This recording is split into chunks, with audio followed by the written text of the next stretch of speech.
रोज़ पूरे पितृपक्ष में इतने सारे मैसेजेस आए हैं एक बात को लेकर के कि मैम क्या औरतें कर सकती है तर्पण, क्या औरतें श्राद्ध कर सकती है।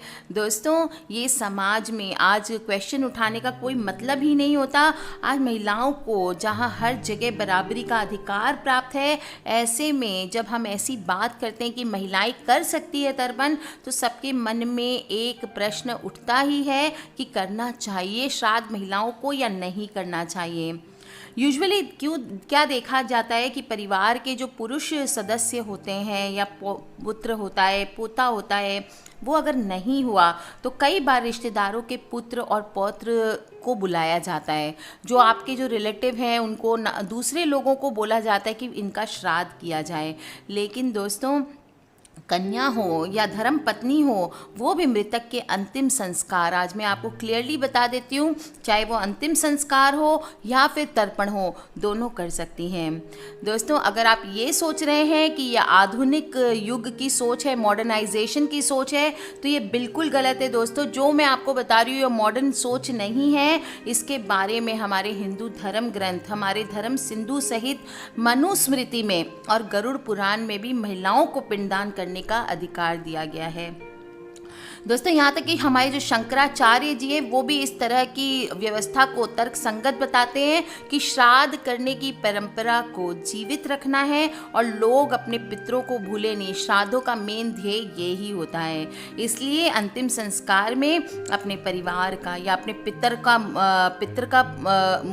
मुख अग्नि दे सकती है लड़कियां, और साथ ही साथ उनका श्राद्ध कर सकती है। दोस्तों किसी भी मृतक के अंतिम संस्कार और श्राद्ध कर्म की व्यवस्था के लिए प्राचीन जो हमारा जो वेद है गरुड़ पुराण, उसमें पुत्र या पुरुष सदस्य के अभाव में कौन कौन से सदस्य श्राद्ध कर सकते हैं इसका उल्लेख अध्याय 11 के श्लोक संख्या 11, 12, 13 और 14 में बहुत ही अच्छे से खूबसूरती से किया गया है। क्या बोला गया है? पुत्रा भावे वधू कुर्यात, भार्या भावे च सोदनः, शिष्यो वा ब्राह्मण स पिंडो वा समाचरेत, ज्येष्ठस्य वा कनिष्ठस्य भ्रातृ पुत्रस्य पौत्रके श्राद्ध्या मात्रदिकं कार्य पुत्रहीनेत खगः। इसका मतलब है ज्येष्ठ पुत्र या कनिष्ठ पुत्र जो सबसे बड़ा हो या सबसे छोटा हो, अगर उसके अभाव में बहू पत्नी आदि को श्राद्ध करने का अधिकार है।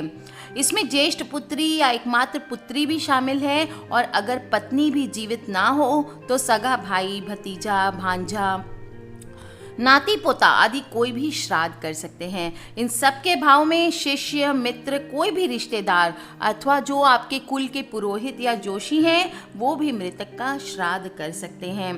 दोस्तों इस प्रकार परिवार के पुरुष सदस्य के अभाव में कोई भी महिला सदस्य व्रत लेकर के पितरों का अगर श्राद्ध और तर्पण करती है, तिलांजलि लेकर के मोक्ष कामना करती है, तो उनके पितरों को मोक्ष की प्राप्ति होती है। दोस्तों आपको मैं आश्चर्य होगा एक छोटी सी बात सुन करके, पर आपको पता होना चाहिए राम दशरथ जी जो थे, राम जी के पिताजी, उनका पिंड दान सीता जी ने किया था। जी हाँ दोस्तों, वाल्मीकि रामायण में भी सीता जी द्वारा पिंड दान को लेकर के दशरथ की आत्मा को मोक्ष मिलने का संदर्भ आता है। हमारी जो पौराणिक कथा है उसके अनुसार वनवास के दौरान भगवान श्री राम, लक्ष्मण और सीता पितृपक्ष के दौरान श्राद्ध करने के लिए गया धाम जी पहुँचे। वहाँ श्राद्ध कर्म के लिए जो भी ज़रूरी सामान था वो लेने के लिए राम जी और लक्ष्मण जी नगर की ओर चल दिए, लेकिन इधर दोपहर होती जा रही थी, समय निकला जा रहा था पिंडदान का, और सीता जी बेचैन हो गई, व्यग्र होती जा रही थी। अपराह्न में तभी दशरथ जी की आत्मा ने पिंडदान मांग कर दी। गया जी के आगे फल्गु नदी पर अकेली सीता जी मुसीबत में पड़ गई, समझ नहीं आ रहा था उनको क्या करें ना करें, और उन्होंने फिर फाल्गु नदी के वट वृक्ष, केतकी के फूल और गाय माता को साक्षी मान करके बालू का पिंड बनाया और उससे अपने स्वर्गीय ससुर राजा दशरथ के निमित्त पिंडदान किया।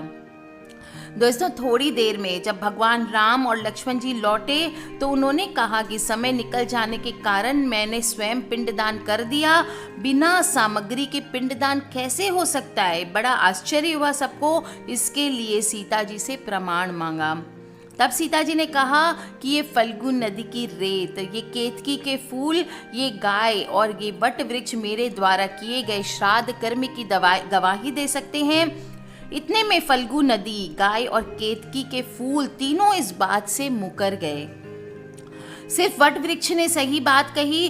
तब सीता जी ने दशरथ का ध्यान करके उनसे ही गवाही देने की प्रार्थना की। दशरथ जी ने सीता माता की प्रार्थना स्वीकार की और घोषणा की कि सीता ने मेरा पिंडदान कर दिया है। इस पर राम आश्वस्त हुए, लेकिन तीनों गवाहों द्वारा झूठ बोले जाने पर सीता जी ने उनको क्रोधित होकर के श्राप दिया कि फल्गु नदी, जा, तू सिर्फ नाम की नदी रहेगी, तुझ में कभी भी पानी नहीं रहेगा। इसलिए दोस्तों आज भी फल्गु नदी सूखी रहती है। गाय को श्राप दिया कि तू पूज्य होकर के भी लोगों का जूठा खाएगी। केतकी को फूल का श्राप दिया कि तुझे पूजा में कभी नहीं चढ़ाया जाएगा। दोस्तों वट वृक्ष को सीता जी का आशीर्वाद मिला कि उसे लंबी आयु की प्राप्ति होगी और दूसरों को छाया प्रदान करेगा तथा पतिव्रता स्त्री तेरा स्मरण करेगी और अपने पति की दीर्घ आयु की कामना करेगी। यही कारण है कि गाय को आज भी जूठा खाना पड़ता है, जगह जगह पॉलिथीन और जूठा खाती घूमती है। केतकी के फूल को पूजा पाठ में वर्जित रखा गया है और फल्गु नदी के तट पर सीता कुंड में पानी के अभाव में आज भी सिर्फ बालू या रेत से पिंडदान किया जाता है। जी हाँ दोस्तों, ये बिल्कुल सच है और मध्य प्रदेश, महाराष्ट्र, भारत के बहुत सारे ऐसे पार्ट हैं जहाँ पर अगर बेटा ना हो या कोई भी पोता ना हो तो पत्नी, बेटी, नातिन या फिर जो बहन होती है वो भी मृतक का संस्कार आरंभ कर चुकी हैं। दोस्तों वैदिक परंपरा के अनुसार